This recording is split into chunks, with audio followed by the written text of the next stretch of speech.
Laissez-moi vous présenter Sans Alcool, le podcast sobre qui aborde le sujet sérieux de l'alcool, mais alors de façon totalement décomplexée. Rejoins-nous pour des discussions sincères et des histoires inspirantes. Nos invités vont nous partager en toute transparence leur parcours de vie, en passant par des anecdotes hilarantes, par des moments de doute, jusqu'à leur prise de conscience. Sans Alcool, c'est le rendez-vous où l'on prouve qu'une vie sobre est totalement possible et joyeuse. Êtes-vous prêts pour un partage sans filtre et sans alcool ? Bonne écoute. Sans alcool. Bonjour et bienvenue sur le podcast Sans Alcool. Aujourd'hui, je reçois une fille talentueuse qui s'appelle Evelyne. Elle est canadienne. Elle vit à Montréal. Ça fait 4 ans qu'elle a arrêté de boire de l'alcool, qu'elle est devenue abstème. Bientôt 4 ans, parce que tu m'as dit que c'était C'est presque 4 ans. Oui, c'est 3 ans et 8 mois là, bientôt. Et vous savez quoi? Evelyne, elle est sobre et branchée. On va parler de la sobriété avec féminité, bienveillance. Il y a quelque chose que j'adore avec ton compte que j'ai découvert où c'est un échange, on est soi, on parle de soi. Et qu'est-ce que ça fait du bien aussi de parler de soi? Ah oui, tellement. Et avec une petite goutte, je dirais, aussi de spiritualité. Parce que quand on arrête de boire, on voit un peu la vie aussi différemment, sur un super angle, avec un nouveau prisme.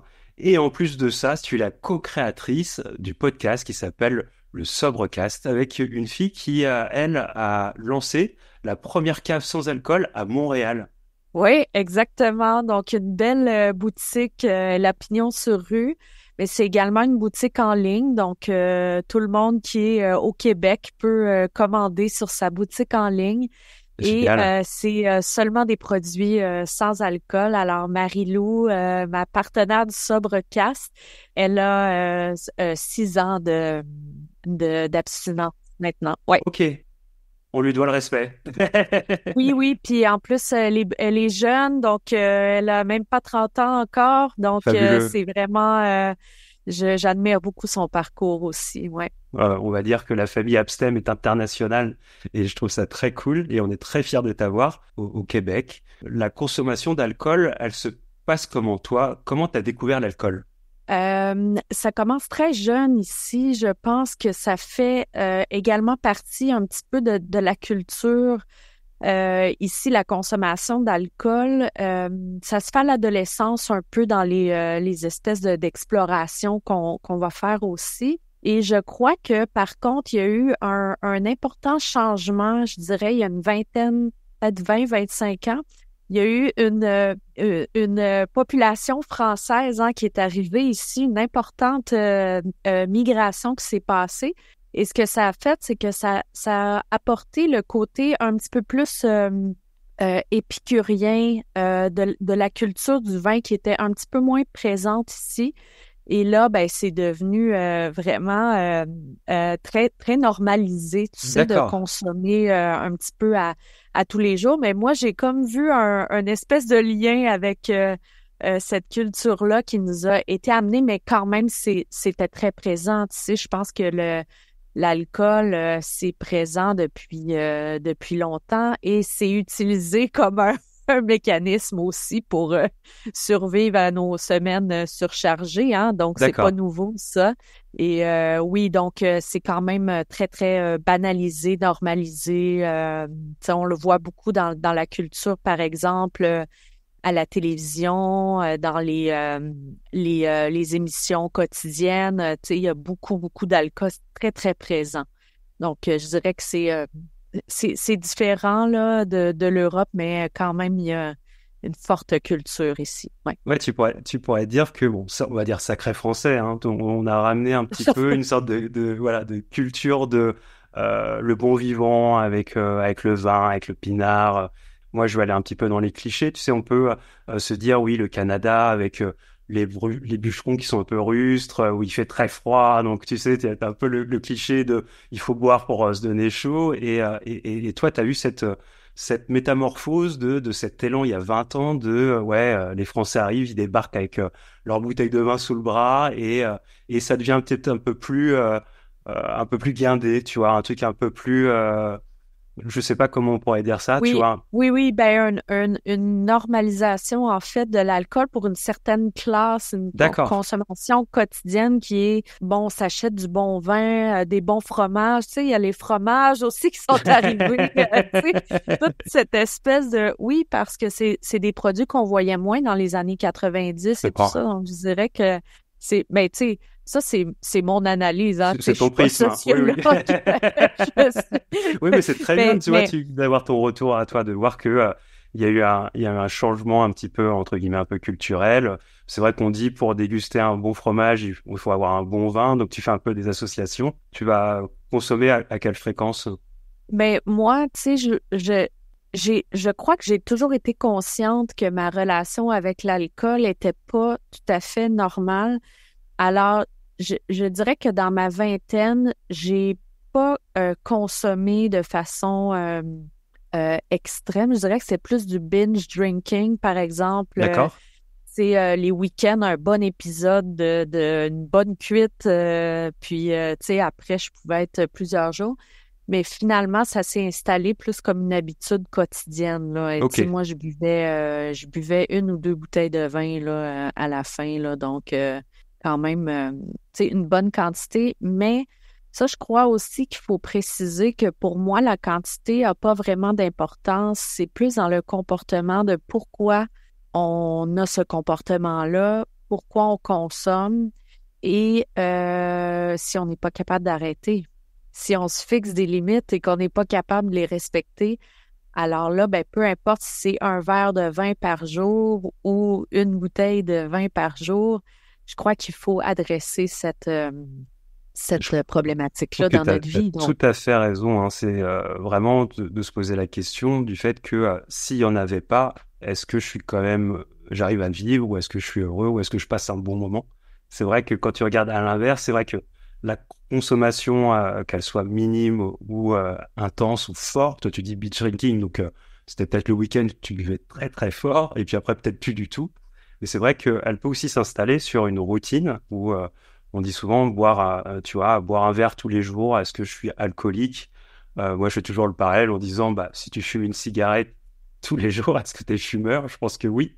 Donc, c'est vrai il y a pas vraiment de graduation. Je pense que tu as tout à fait raison. C'est cet effet de manque, en fait. Si tu peux pas passer un bon moment, si ça te trotte dans la tête, que ce soit 10 verres, 2 bouteilles, 10 bouteilles ou un shot, bah, ça reste le même dégât ou le même retour sur toi en disant, oh, putain, mais je peux pas faire ça, quoi. oui, oui, exactement. Puis il faut pas oublier aussi que l'alcool, c'est une substance qui modifie les chemins neuronaux dans notre cerveau. Donc, ce chemin-là, une fois il est creusé entre les neurones, alors ben, que ce soit un verre ou une bouteille qui nous amène à ce chemin-là, il y a quand même des connexions qui doivent être refaites dans l'arrêt et dans la sobriété. Alors ça, je crois que qu'on soit à une bouteille ou un verre, le cerveau, quand même, c'est une machine assez impressionnante pour Ah, c'est ça. une Puis machine de c'est une guerre. machine d'habitude aussi. Donc, il faut faire attention à nos habitudes et à nos pensées aussi. Et alors, toi, donc, tu bois fort le week-end, tu as des moments d'abstinence où tu n'as pas forcément envie de boire, et puis une routine s'installe, peut-être aussi. Ah oui, je dirais que c'est arrivé un petit peu avec la trentaine dans un système qui est plutôt de fête, mais on est plus dans une gestion du quotidien. Tout le monde commence à avoir des enfants. On est plus isolé aussi dans nos dans nos routines. On est plus seul. Et là, on développe des petites habitudes qui peuvent être un petit peu nocives, quoi. J'avais une santé mentale plutôt fragile, je dirais au niveau d'une espèce de dépression latente qui était D'accord, toujours là, comme une espèce de mélancolie. L'alcool m'aidait beaucoup à gérer ça et beaucoup d'anxiété également. d'accord. Ouais, donc l'alcool, le produit te permettait de croire que ça te stabilisait, en fait, sur tes émotions. Ah oui, oui, mais tout à fait. Mais moi, j'étais persuadée que c'était la solution au stress et la solution à l'anxiété, la solution à la dépression, parce que c'est vrai que pendant quelques heures, l'alcool peut nous soulager certains maux qu'on a en dedans de nous. Mais le problème avec l'alcool comme solution à long terme, c'est que à un moment donné, on en a besoin de plus pour se sentir bien, et plus, et plus, et plus, et jusqu'à que ça nous fasse plus du bien jamais, quoi. C'est toujours juste une course pour essayer de se sentir normal, mais ça fonctionne pas. Tu peux enfouir des choses, ça te permet d'oublier à l'instant T, donc tu enfouis, et puis ça devient l'effet inverse, parce que plus tu consommes, plus ça va ressortir à un moment. Et l'effet de l'accoutumance est assez compliqué parce que, comme tu dis, la machine du cerveau est puissante. Et quand tu lui as donné des indications, après, pour ressortir de ça, tu vas avoir un déclic. Il y a quelque chose qui fait que tu vas te dire, bon, ça me permettait de tenir la cadence par rapport à mes émotions. Il y a peut-être aussi peut-être de l'hypersensibilité. Moi, je commence à me penser que je suis un hypersensible. Donc, c'est pour ça que je ne fais pas les choses à moitié. Et je pense qu'avec l'alcool, ça a été le cas. Je suis allé dans quelque chose d'assez extrême parce que quand je fais quelque chose, je le fais très bien, même si c'est quelque chose de mauvais. Est-ce que toi, tu penses qu'à un moment, tu t'es dit, bon, là, Yuline, on est dans une accoutumance et puis ça résout pas les choses, enfin, ça résout pas les choses. Et au contraire, avec le temps et avec plus, à un moment, il y a peut-être une prise de conscience que tu as eue. Oui, mais cette réflexion-là, elle s'est étendue sur plusieurs années. D'accord. Donc, ça a été long avant que, tu sais, j'ai commencé à faire des prises de conscience et ça a pris plusieurs années après pour que je me lance dans un premier arrêt. J'ai fait un premier arrêt de 2 ans. D'accord. Puis après les 2 ans, je me suis dit, j'ai fait 2 ans, c'est parfait, tout va bien maintenant, je vais recommencer, tu sais, plus raisonnablement, je vais être capable de modérer tout ça. Ce qui a fonctionné pendant un bout de temps, mais là, la pandémie est arrivée, puis j'ai perdu pied complètement. Donc, je crois que c'est le danger avec la modération et tout ça, c'est quand on a une fragilité, on n'est jamais à l'abri qu'une situation nous arrive qui nous fait plonger complètement là-dedans.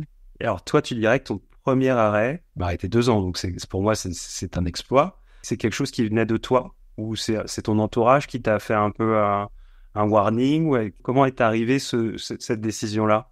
Non, parce que je crois qu'on s'entoure de gens qui nous ressemblent aussi. Et moi, mon entourage, il était comme moi. Alors, si moi, j'avais un problème, ça voudrait dire que tout le monde devrait se poser des questions.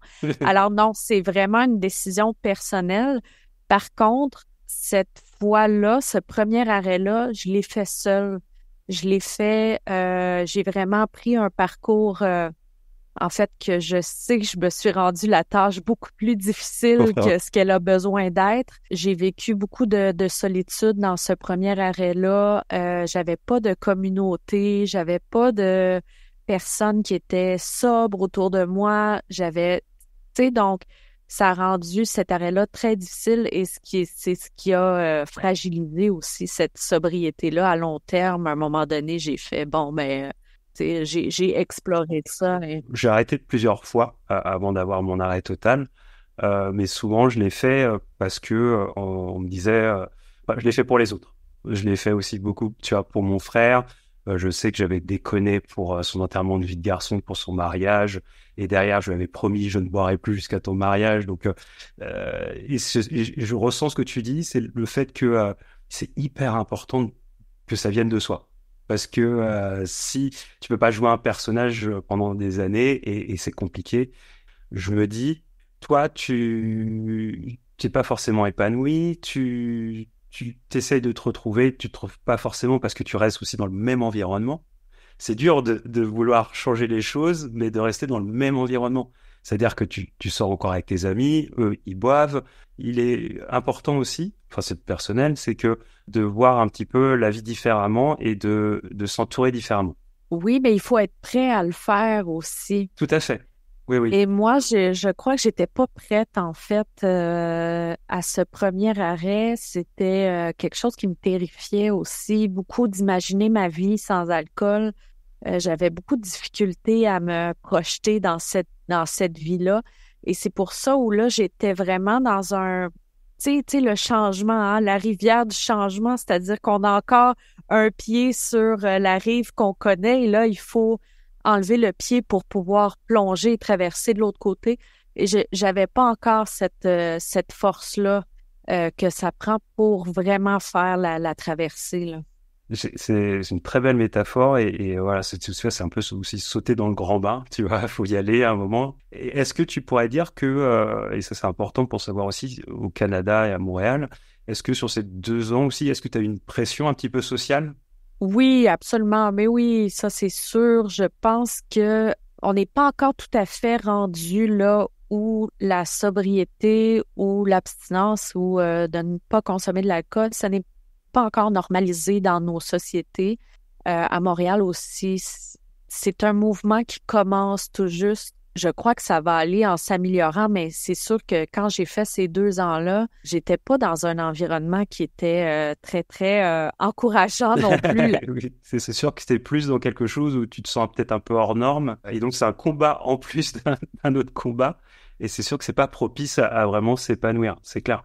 Ah non, mais puis ça, je me blâme quand même un peu là-dessus parce que, tu sais, on peut pas dire non plus, ah ben c'est de la faute de la société, Oui, ils sont pas rendus là, donc moi je change pas. Tu sais, aujourd'hui, on est les acteurs du changement, nous, de ce changement-là. Il va arriver parce qu'il y a des gens comme nous qui parlent de ça. Et moi, à l'époque, ben, je m'étais pas entourée de personnes qui auraient pu être inspirantes à ce niveau-là. Tu vois, j'ai pas fait nécessairement de lecture là-dessus. J'étais vraiment un lone wolf, là, comme on dit ici. mais c'était pas encore ton moment. C'était pas mon Non, moment exactement. Et par contre, j'ai appris beaucoup dans ce 2 ans-là et c'est ce que je recherche encore aujourd'hui, c'est sur cette paix et ce calme mental qui s'installe avec la sobriété. Et ça, j'ai voulu retrouver ça. Quand j'ai recommencé à boire, j'ai tout de suite vu que cet aspect-là me manquait et d'accord. j'avais beaucoup plus de questions sur ma consommation. Pourquoi j'ai consommé aujourd'hui? Pourquoi j'ai pris ce verre? Pourquoi j'ai fait ça? Et c'est finalement pour me rendre compte, ben tu fais ça parce que tu peux pas t'en passer. Je Et comprends. quand tu commences, tu en veux d'autres. Alors, cette réalisation-là était importante pour moi aussi. Donc, je crois que dans mon cheminement à moi, de recommencer était nécessaire pour valider la décision vraiment solidement pour moi. Ça t'a prouvé aussi que c'était possible, que tu pouvais le faire, mais que tu n'étais pas forcément encore vraiment épanoui. Et en plus, orgueilleuse comme tu es, tu as voulu faire ça toute seule. C'est un miracle que j'ai tenu 2 ans pour vrai, c'est seul. Je sais pas comment j'ai fait, c'est vraiment le caractère là, qui ressort ici et la volonté de quand même de vouloir comprendre ça, mais je le déconseille fortement. C'est ce qu'on dit souvent, c'est que on a tellement de chance d'avoir des outils, d'avoir des matières, des gens qui peuvent vraiment nous épauler, nous aiguiller, nous aider. Il faut vraiment pas hésiter. Et justement, je dis souvent qu'il faut pas voir ça comme une faiblesse, mais justement comme une force. Parce que c'est à ce moment-là où tu te prends en main et tu dis je veux me faire du bien et d'être épaulé, bah ça prouve que tu pars dans quelque chose qui est positif pour toi. Mais il faut limite en être fier. Je dis voilà, maintenant il faut être fier d'accepter d'être aidé parce que tout seul on va vite, mais à plusieurs on va loin. Et c'est ça qui est important dans la longévité. La communauté, je pense, est essentielle pour ça. Et juste de pouvoir exprimer, par exemple, d'avoir un espace où c'est sécuritaire d'exprimer. Moi, en fin de semaine, j'étais avec des amis dans un souper et ils ont été très confrontés par le fait que je buvais pas et tout ça et ça m'a fragilisée. Et, tu sais, donc d'avoir des espaces où on peut partager sur cette expérience qui est encore hors norme Tout aujourd'hui. à fait, hein. Ouais, ouais, là, on est vraiment, comme tu disais tout à l'heure, on est aux prémices, pour moi aussi, d'un changement. Il faut absolument, et c'est pour ça que je suis trop content de t'avoir, et c'est le but aussi de l'Abstem, c'est de mettre en lumière des personnes qui ont décidé de s'éclater et de vivre sans alcool, qu'on montre que c'est possible, et qu'en plus, on peut vraiment s'éclater. Et ça, pour moi, c'est hyper important. Et c'est vrai que la société, elle est comme elle est. De toute façon, on vit en société, donc faut l'accepter.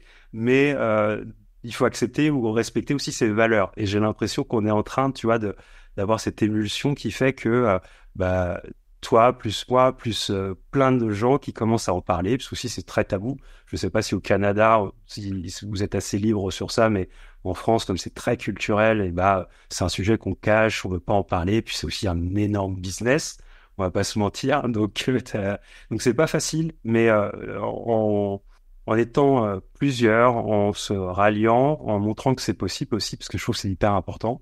Moi, souvent, je dis que bah, j'aurais aimé avoir, tu vois, ton exemple plus tôt quand j'étais dans l'alcool. Puis je me dis, purée, mais Evelyne, ah là, elle a, pendant 2 ans, elle a arrêté, elle est revenue. Il fallait qu'elle passe par ce chemin-là.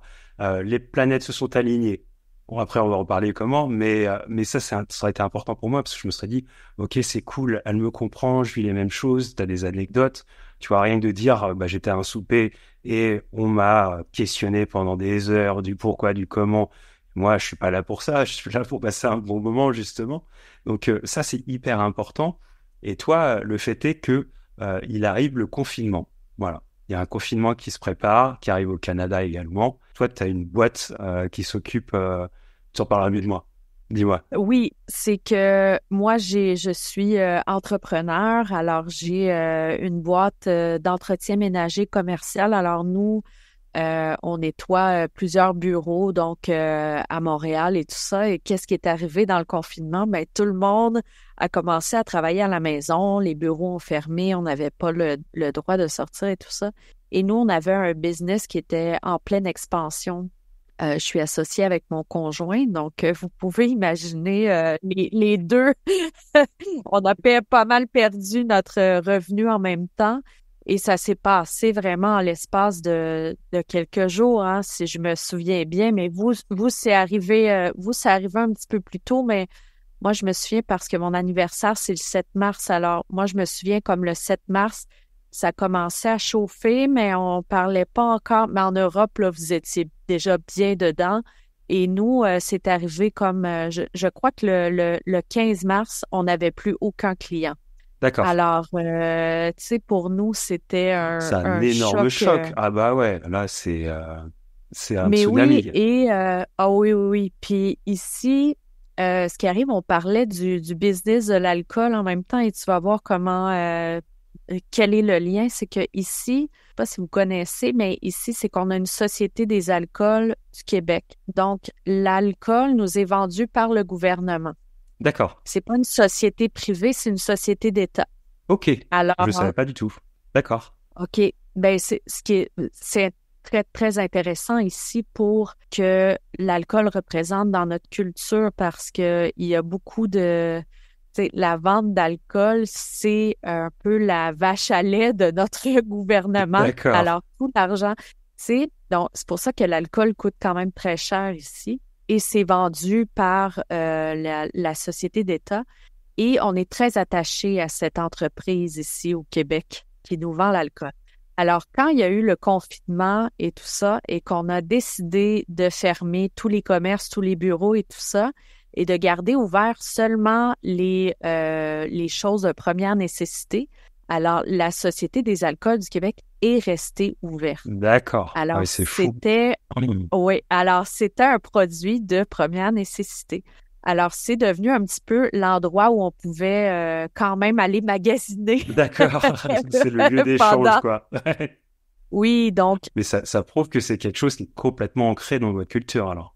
alors tu vois, Ouais, donc oui. c'est pour ça que c'est très intéressant ici que ce soit l'État qui nous vende l'alcool. Ça sera, j'imagine, à revisiter dans les années qui vont venir avec tout ce qu'on sait maintenant sur l'alcool et la santé. Mais bref, donc, c'était très normal pendant la pandémie pour nous de boire le jour, de commencer son petit vin à midi. Et on comprend parce que ça a été un stress intense, énorme. Et moi, je suis tombée complètement dans cette chose-là parce que je suis une personne, j'adore travailler. J'ai toujours travaillé énormément dans ma vie. Et là, c'est l'obligation d'une pause et on se retrouve avec rien devant soi, mais la Société des alcools nous encourage quand même à... et même le premier ministre, quand il faisait des allocutions publiques, disait, par exemple, buvez un petit verre de vin, tout ça va mieux passer. D'accord. Ouais, donc boire pour oublier, quoi. oui, mais c'est ça. Donc on comprend à quel point c'est ancré et à quel point c'était un peu la seule chose qu'on avait à faire dans la pandémie. Et moi, à un moment donné, là, après 2 mois de consommation quotidienne, là, vraiment excessive, je me suis dit, si je veux me sortir de cette pandémie, me relever de cette pandémie, je vais avoir besoin de mon esprit clair. Et c'est là où mon 2 ans que j'avais déjà fait est revenu comme en force parce que je savais la lucidité qu'on a avec la sobriété. Je savais que j'allais avoir besoin de ces forces-là pour me remettre de la pandémie. Donc, je me suis donné une date qui est le 1er septembre 2020. Et moi, je pensais que la pandémie était derrière nous en septembre 2020. Non. Nous étions bien innocents à l'époque, mais je m'étais fixé cette date et j'ai respecté cette date.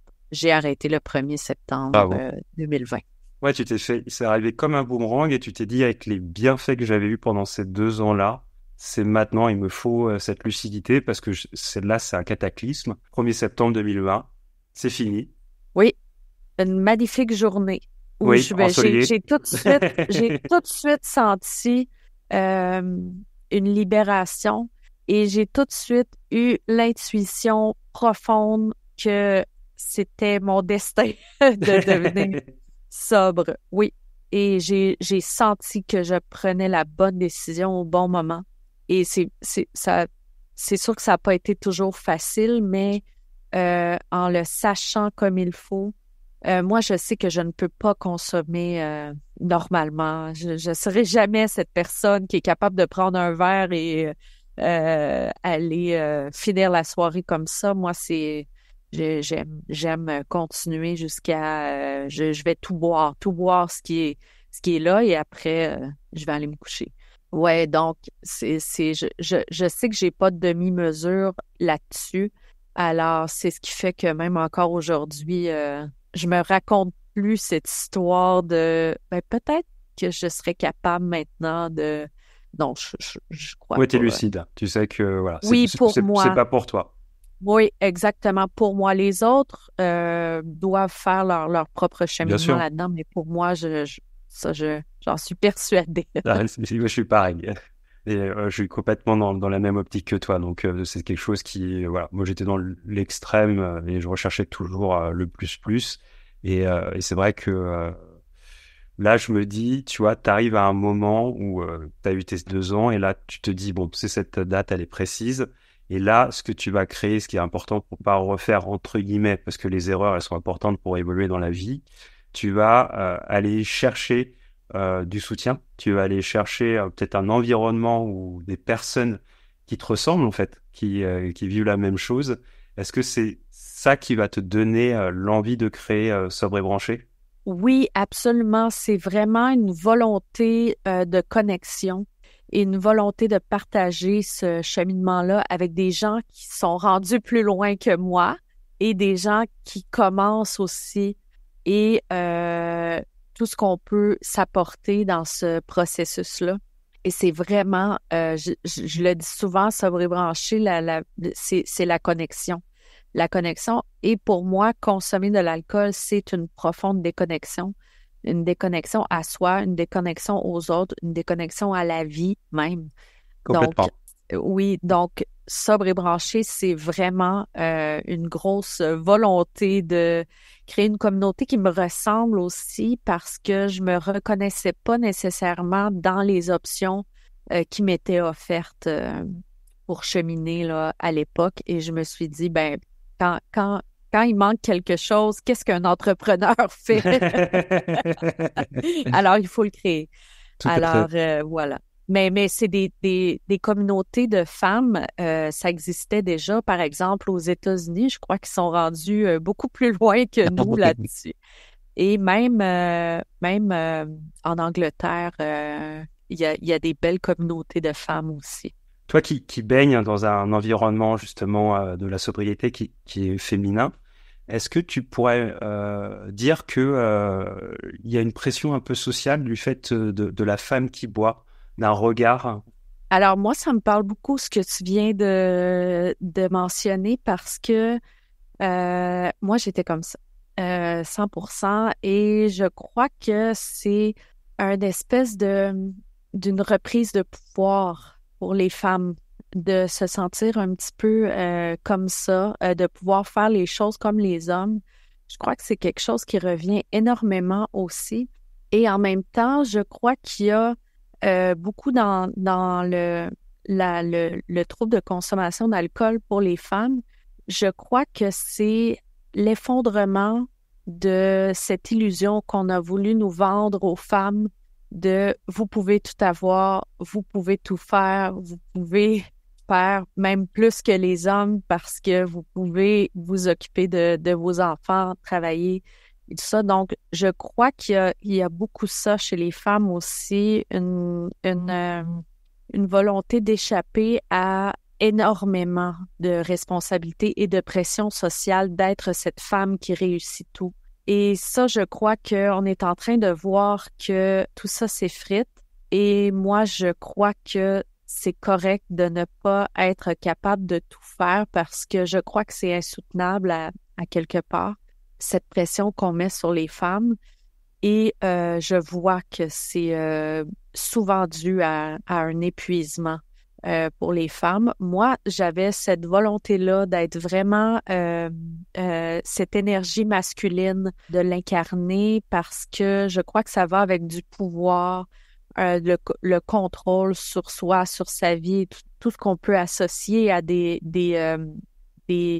archétypes plutôt masculins, mais qui sont pas vrais non plus, hein. Je pense que tout ça, c'est en train de s'effondrer, C'est ce qu'on autant pour nous le a inculqué féminin. aussi. Oui, oui, complètement. Oui, c'est ça. Et je crois que le masculin aussi est en crise et est en train de se redéfinir à quelque part avec, oui, OK, on est tout ça, mais le masculin peut être aussi sensible, peut aussi vouloir être impliqué dans la vie de famille, et tu sais, donc je crois que les rôles sont vraiment en train de se redéfinir et on est dans cette entre-deux où c'est difficile de naviguer tout ce qu'on nous a inculqué comme croyance face à ce qu'on devrait être. Et ici, et je ne sais pas si vous avez ça en Europe, d'ailleurs, ça va être intéressant de voir, mais ici, on a quelque chose, je crois que ça vient des États-Unis, mais qui s'appelle le mommy wine culture.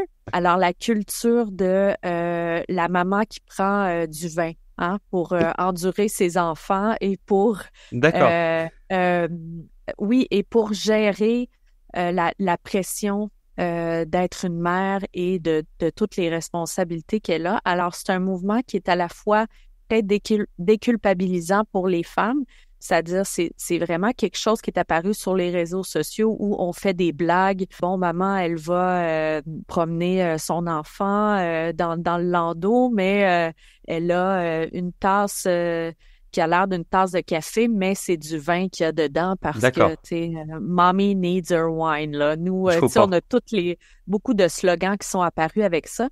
Alors, je crois que ce mouvement-là est très déculpabilisant, c'est-à-dire, oui, les femmes ont le droit, comme les hommes, de consommer de l'alcool pour échapper à la pression du monde, mais à la fois, il y a quelque chose de toxique aussi là-dedans alors le vin peut être une façon de gérer la pression d'être une mère et d'avoir toutes ses responsabilités. Alors, je sais pas si vous avez cette culture-là chez vous. Je l'ai pas trop ressenti. Moi j'ai vu des pulls pour Noël. Je suis un peu à côté, Oui. mais des pulls pour Noël qui étaient marqués maman a vraiment besoin d'une coupe de champagne. Moi, tu vois, un truc Alors un peu voilà. comme ça. Et je me suis dit, mais c'est quoi ce truc, hein? Et en fait, je me suis un peu intéressé et j'ai dit, ah ouais, d'accord. Donc on est dans quelque chose un peu d'assumer du fait que on a trop de casquettes, on a trop de pression. Puis en plus, on a un peu ce cliché aussi. qu'on nous a inculqué de la femme, elle est pas saoule, une femme saoule, ça n'existe pas, elle reste digne, voilà. Donc, c'est vrai que ça m'a interloqué et je me suis dit, mais qu'est-ce que c'est que ce mouvement, quoi? Et tu viens de me l'apprendre et c'est vrai que c'est quelque chose où à la fois l'alcool était là à l'origine pour émanciper entre guillemets la femme. On l'a beaucoup vu Voilà. avec la cigarette, tu vois. Au début de la cigarette, Oui. c'était interdit entre guillemets, enfin c'était mal vu. Puis après les femmes se sont entre guillemets décomplexées, donc ça a commencé à fumer. Et c'était un peu une rébellion pour dire bah nous aussi on a le droit de faire ces choses et de fumer. Et c'est vrai que je pense que l'alcool a arrivé aussi dans un moment où on cherche un peu entre guillemets l'égalité des sexes. Et l'émancipation de la femme vient de là en disant ouais, moi aussi je peux boire. Et on est même passé à un cap en France en tout cas où les jeunes femmes buvaient limite plus que les hommes, d'une surenchère un petit peu, tu vois. Et j'ai aussi beaucoup de retours aussi de femmes qui m'ont dit ça les aidait aussi à avoir confiance entre guillemets, tu vois, parce que en Et sortant, il y a de l'insécurité.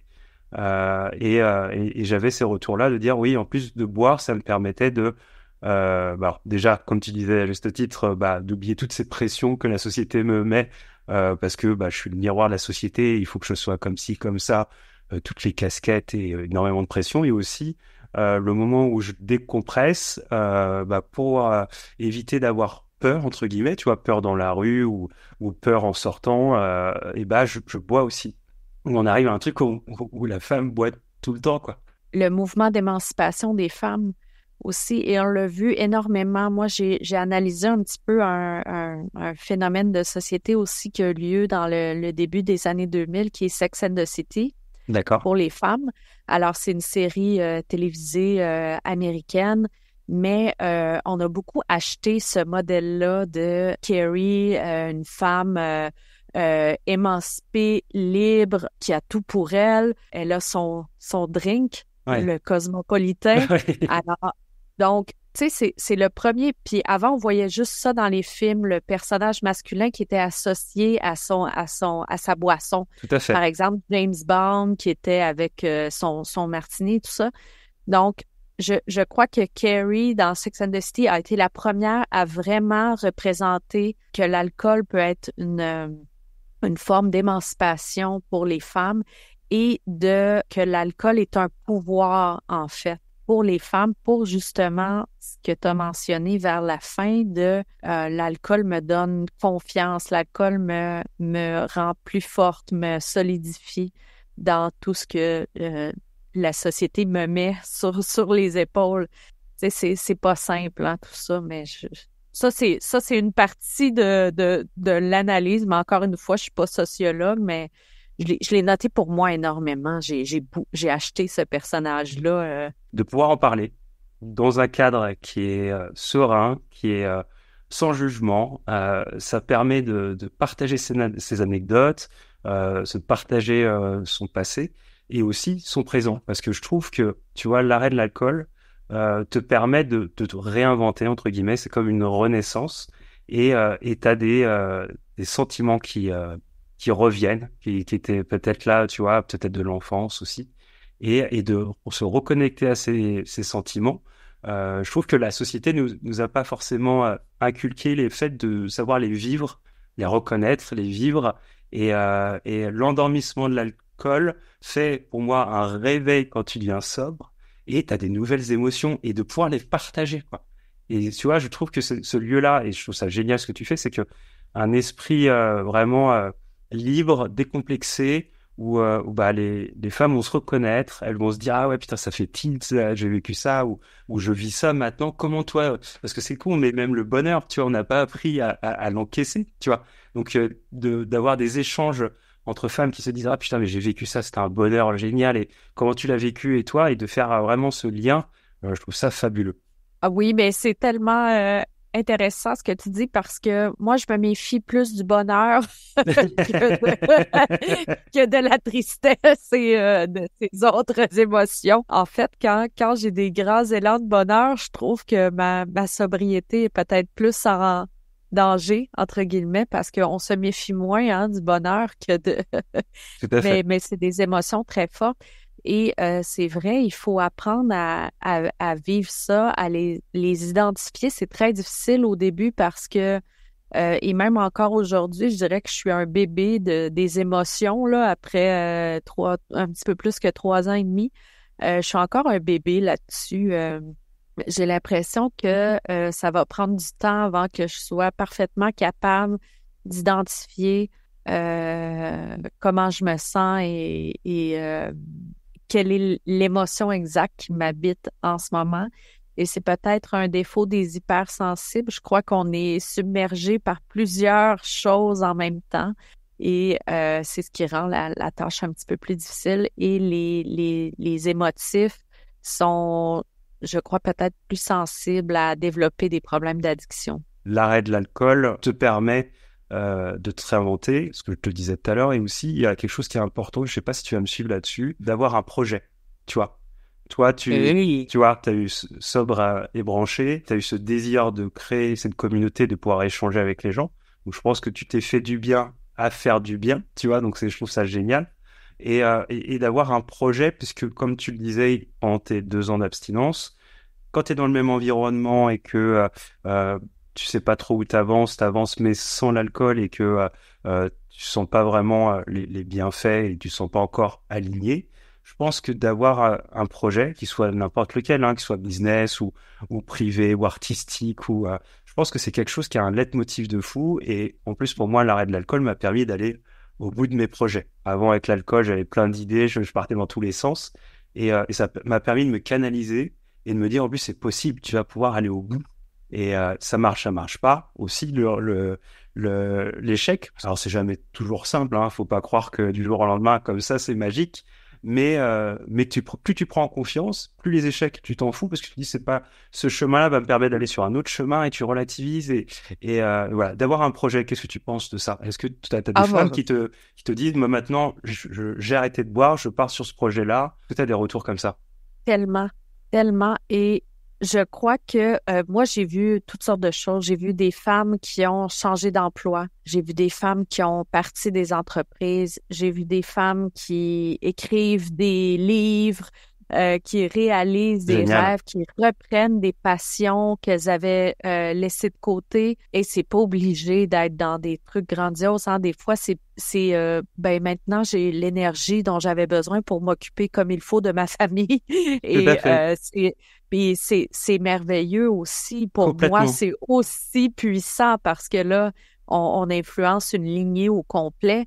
Mais j'ai vu des femmes qui ont changé de relation et tout ça. Donc, parce que ce qui arrive quand on arrête, c'est qu'il y a énormément d'énergie qui est disponible pour autre chose. Alors, toute l'énergie qu'on prenait dans notre esprit parce que, tu sais, la consommation, c'est aussi une gestion de la consommation bien avant la consommation en tant que telle et la récupération de la consommation, mais il y a toute cette gestion-là qui est, je sais pas si c'était comme ça pour toi, mais j'ai trop bu hier soir, là, aujourd'hui, je bois pas. Ah là, je bois pas aujourd'hui. Là, vers midi, mais peut-être que je vais prendre juste un verre, ça me ferait du bien, tout ça. Puis là, ce truc-là monte toute la journée, ça occupe l'esprit au complet, en fait, Oui. toute la journée. Alors, ça, c'est libéré. Et il y a beaucoup de temps qui se libère aussi parce qu'on réalise pas à quel point on prend du temps pour consommer, pour gérer cette consommation-là. Alors, ces deux éléments-là font que c'est merveilleux pour partir un projet. C'est pas obligé d'être un projet en rapport avec la sobriété, mais de se mettre enfin au service de quelque chose qui nous nourrit, quelque chose qui fait parler notre âme, qui tout ce qui est éteint quand on consomme. Cette flamme, elle n'existe plus, là. On le voit des fois juste dans le regard. Je sais pas si tu as vu les vidéos de gens qui font... tu sais, moi, j'adore les réseaux sociaux pour ça parce qu'on voit tellement de choses. Et c'est les gens, par exemple, dans des soirées de mariage, ils se Ah oui. filment. Oh Oui, oui. oui, bon, moi, je m'appelle Evelyne, c'est mon premier verre. Et là, ils filment à la fin de la soirée. Et moi, ce qui me touche particulièrement dans ces vidéos, c'est à quel point l'étincelle dans les yeux s'éteint au fil des consommations des gens et je me dis, moi, cette flamme-là, je ne veux plus jamais qu'elle soit éteinte dans mon regard et c'est ce qui nous donne l'énergie aussi de faire des projets, c'est la flamme qu'on retrouve en fait, là. C'est très, très juste. Moi, je trouve que et puis la métaphore est très bonne. Et en plus, tu vois, il y a quelque chose qui fait que comme tu es fier de toi, il y a ce regard. Moi, tu vois, j'ai eu un live où je me suis vu, j'ai honte de moi. Il y a cette chose, c'est que tu te fais tellement du bien, tu te sens bien et tu n'as plus envie de retourner sur justement cette période où tu étais tu voulais fuir les choses, où tu n'étais pas sûr de toi. Et je trouve que c'est très juste ce que tu dis. Je les ai vus, ces vidéos, et quand tu es sobre, c'est pour toi, tu trouves ça lunaire parce que tu te dis, l'objectif en plus, c'est de passer un bon moment, ils s'en rappelleront même pas. Enfin, c'est un moment qui est tellement important, le mariage. Et ouais, ça fait du bien que tu dis ça parce que je me dis, t'entretiens cette flamme et elle grandit, et plus t'avances, plus tu grandis, tu grandis. Et ce qui est beau, c'est que c'est infini, quoi. Parce que le bonheur parfait n'existe pas, il n'est pas universel, donc tu te grandis et ça peut amener plein de projets. Et j'aime beaucoup aussi ce que tu dis, c'est pas, on n'est pas obligé de faire un projet exceptionnel ou on n'est pas obligé d'aller sur la lune, on n'est pas, c'est rien que déjà de prendre du temps pour soi, de se réinventer ou de reprendre du temps qu'on avait mis de ce côté. C'est plein de petits bonheurs. Moi, je l'ai ressenti à l'arrêt de l'alcool. C'est plein de petites choses qui me créent quelque chose de grand. Et plus ça avance, plus bah, ça donne envie de continuer et d'avancer. Et la sobriété, c'est quelque chose de génial. Je trouve que ce qui est important, c'est bien de dire que il faut être accompagné. Ça, c'est trop dommage de passer à côté. Vraiment, faites-vous accompagner parce qu'on a cette chance-là et même le meilleur des sportifs, là, il y a les Jeux Olympiques à Paris en 2024. Il est coaché, c'est important. Enfin, quand on a quelqu'un avec soi, on est encore plus fort. Et je le redis encore, ça fait du bien de parler de soi, même quand on va bien. Donc, quand on parle des choses bien, ça fait du bien. Donc, ça fait du bien tout le temps. C'est Mais hyper oui, parce important. que ça rayonne sur les autres Tout aussi. à fait. On a besoin de cette lumière-là dans le monde en ce moment. Le monde est, tu sais, c'est un endroit où il se passe beaucoup de choses très noires aussi. Alors, on a quand même besoin des gens qui font rayonner le positif et l'espoir. L'espoir. Tu vois, je fais la liaison avec ta petite flamme. Si chacun on a cette petite flamme, on peut justement faire briller ce noir, tu vois. Et c'est chaque différence, tu vois, quand on parle de projet, ma petite différence à moi ou mon petit kiff à moi ou le truc que j'aime bien faire, bah, je peux aussi l'apporter à quelqu'un d'autre qui va m'apporter quelque chose. Et on crée aussi des projets ensemble et on s'éclate ensemble. Je sais pas si tu me suis là-dessus. Nous, on n'est vraiment pas contre l'alcool. On n'est pas là pour Oh, faire mais non. arrêter les gens. S'ils Oh, s'éclatent non, non, avec, non. tu on l'a bien dit tout à l'heure, nous, on sait pas faire. Moi, je respecte les gens qui prennent un verre et c'est fini. Moi, Ah il m'en oui, faut 10, absolument. 15, parce que quand c'est parti, la machine s'emballe. Mais on est là pour vraiment que tout le monde s'amuse ensemble et qu'il y ait aussi un respect mutuel, quoi. Et plus on sera dans le respect, dans le kiff de l'autre, sans jugement, plus on va s'éclater et les gens n'auront pas honte de dire de refuser un verre, un shot et montrer aussi, grâce à ton parcours de vie et ton rayonnement aujourd'hui et ton humeur et ta bonne humeur et ton sourire que bah, c'est possible, quoi. C'est possible même en étant des hypersensibles, étant dans de grandes consommations, et bah on peut se déconnecter de ça, on peut renaître, et on peut avoir un renouveau et kiffer, même si c'est pas facile, même s'il faut t'aider. Mais aussi quand tu te bats pour des choses, et bah t'es encore plus fier et c'est là où t'as encore plus de bonheur et tu prends énormément de plaisir et t'es fier de toi. Ah oui, oui, oui, tellement. Et ça, c'est bon, mon psychologue dit toujours ça, c'est quitter le cercle vicieux de la consommation, de la honte, de la culpabilité pour le cercle vertueux, en fait. C'est très Donc, juste. on s'embarque dans quelque chose et tantôt, tu parlais de fierté de son parcours, mais c'est que la fierté, elle grandit aussi avec le temps. Et c'est vrai que c'est pas toujours facile, il faut quand même le préciser, c'est Tout à le fait. chemin des combattants, hein, c'est marcher dans le feu, devenir sobre, c'est vraiment, oui, c'est d'arrêter d'éviter ce qui est difficile et de prendre ce chemin-là bien droit et de décider de marcher dedans, même si on va se brûler les pieds. Alors, c'est pas toujours facile, mais la vie, elle n'est pas faite pour être facile. Je sais pas où on a pigé on a acheté cette croyance-là que la vie, elle doit être facile. Non, la vie va toujours nous envoyer des épreuves, des choses, mais moi, j'aime beaucoup mieux vivre toutes ces difficultés à jeun parce que ça me permet d'avoir le beau aussi dans toute sa splendeur. Alors, pour ça, il faut avoir les deux pans. Alors, c'est pas toujours facile et c'est vrai qu'on respecte aussi les personnes qui choisissent de continuer à consommer. Bien sûr. Et tout à fait, c'est sûr que nous, on s'adresse à des gens qui ont le désir d'arrêter et c'est pour les inspirer qu'on fait ça. Les autres, on les respecte tout à fait là-dedans et même on aime bien faire la fête avec eux aussi. Bien sûr, avec plaisir, complètement. Tu sors bientôt un podcast, le Sobre Podcast? Oui, le Sobcast, oui. D'ailleurs, j'en sors un cette semaine qui est fort intéressant, justement, avec une amie à moi, avec qui j'organise des retraites de bien-être des fins de semaine où on parle de sobriété. Et la personne avec qui j'organise ça, ben elle c'est une personne qui a fait beaucoup la fête à l'époque. D'ailleurs, on s'est rencontrés dans ce contexte-là. Et aujourd'hui, elle a fait un cheminement de sobriété, mais elle n'est pas 100% sobre. Tu vois, pour elle, elle a fait toutes ces réflexions-là. Alors, c'est de ça qu'on parle Génial. Dans cet épisode, ouais, avec c'est mon super amie important Caroline. d'avoir ce prisme aussi, tu vois, Absolument. Oui, absolument. Le but, c'est de se retrouver, quoi, et d'être épanoui, et chacun à sa manière. Hein. On le disait tout à l'heure, le bonheur n'est pas parfait, le bonheur n'est pas universel, on a chacun son bonheur. Le but, c'est de se retrouver, d'avoir chacun son originalité, sa différence, et de pouvoir les partager et les communier, c'est très cool, vraiment. Ah oui. Pour pouvoir enfin être soi-même et s'aimer, là, c'est le plus beau cadeau qu'on peut s'offrir dans la vie.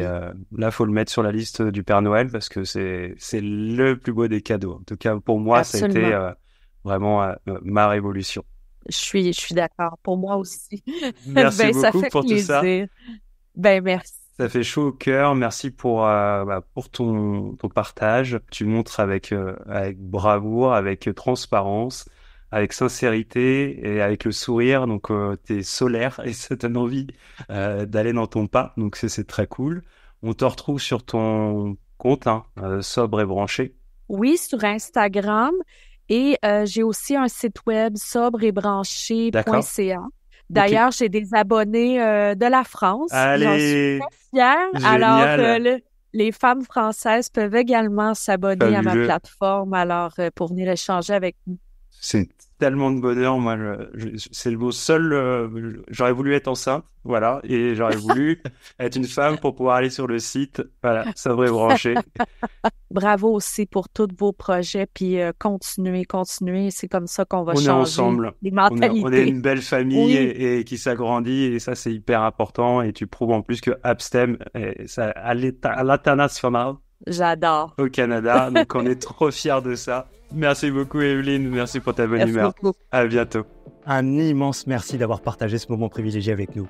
Si cette histoire t'a touché et que tu as envie de te livrer, de partager tes succès ou tes défis dans notre podcast, nous t'invitons chaleureusement à nous contacter. N'oublie pas de t'abonner à notre podcast pour ne manquer aucun nouveau épisode. Et souviens-toi, dans la communauté Abstem, on vit la vie à fond, sans alcool, mais avec un cœur rempli de joie. Abstem, une vie épanouie sans alcool.